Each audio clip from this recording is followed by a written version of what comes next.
గురుబ్రహ్మ గురుర్విష్ణు గురుర్దేవో మహేశ్వరః గురు సాక్షాత్ పరబ్రహ్మ తస్మై శ్రీ గురవే నమః. ఈ శ్లోకం అందరికీ తెలుసు, కానీ ఈ శ్లోకం ఎలా పుట్టింది, మొదట ఎవరు పలికారు, ఎందుకు పలికారు, దాని వెనుకున్న కథ ఏమిటి అనేది ఎవరికీ తెలియదు. అందుకోసం ఇప్పుడు మనం దాని విషయం పూర్తిగా తెలుసుకుందాం.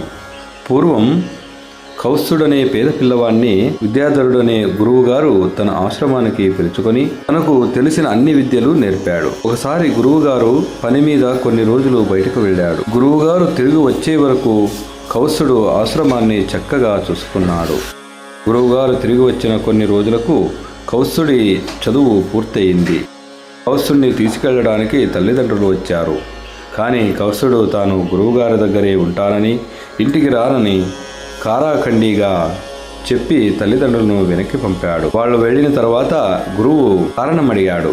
అప్పుడు కౌత్సుడు ఇలా చెప్పాడు: గురువుగారు, మీరు కొన్ని రోజుల క్రితం బయటకు వెళ్ళినప్పుడు మీ జాతకం చూశాను. మీరు సమీప భవిష్యత్తులో భయంకరమైన రోగంతో ఇబ్బంది పడతారు.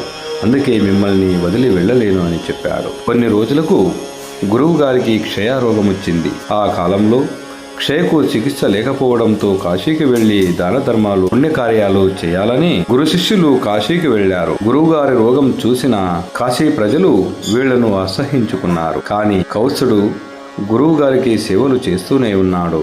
ఎంతో మంది గురువు గారిని వదిలి వెళ్ళమని సలహా ఇచ్చినప్పటికీ కౌత్సుడు మాత్రం గురువు గారిని వదలలేదు. కౌత్సుడి గురుభక్తికి మెచ్చిన త్రిమూర్తులు అతన్ని పరీక్షించాలనుకున్నారు. మొదట బ్రహ్మ మారువేషంలో వెళ్ళి గురువుగారిని వదిలేయమని సలహా ఇచ్చాడు. కౌత్సుడు బ్రహ్మ మాటలు వినలేదు. మరలా విష్ణువు మారువేషంలో వచ్చి సలహా ఇచ్చినా కూడా కౌత్సుడు వినలేదు. చివరికి పరమేశ్వరుడు వచ్చి చెప్పినా వినలేదు. నిజాయితీకి మెచ్చిన పరమేశ్వరుడు ఏదైనా సహాయం కావాలా అని అడిగాడు. మరెవరూ గురువును వదిలేయమనే సలహా ఇవ్వడానికి రాకుండా కాపలా కాయమన్నాడు. అతని గురుభక్తికి మెచ్చిన త్రిమూర్తులు ప్రత్యక్షమయ్యారు. కౌత్సుడికి మోక్షమిస్తామని అన్నారు. అప్పుడు కౌత్సుడు వారితో, నాకు మీ గురించి చెప్పి ఈ రోజు మీరు ప్రత్యక్షం కావడానికి కారణమైన నా గురువే నాకు బ్రహ్మ, నా గురువే నాకు విష్ణువు, నా గురువే నాకు మహేశ్వరుడు, మీరు సాక్షాత్కారం అవడానికి కారణమైన నా గురువే పరబ్రహ్మ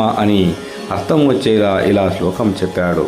గురు బ్రహ్మ గురుర్విష్ణు గురుర్దేవో మహేశ్వర గురు సాక్షాత్ పరబ్రహ్మ తస్మై శ్రీ గురవే నమః. తన గురువు గారికి మోక్షం ప్రసాదించమని వేడుకున్నాడు. గురుభక్తికి మెచ్చిన త్రిమూర్తులు గురువు గారికి మోక్షం ప్రసాదించారు. ఆనందంతో కౌత్సుడు తల్లిదండ్రుల వద్దకు వెళ్ళిపోయాడు. ఓం నమః శివాయ.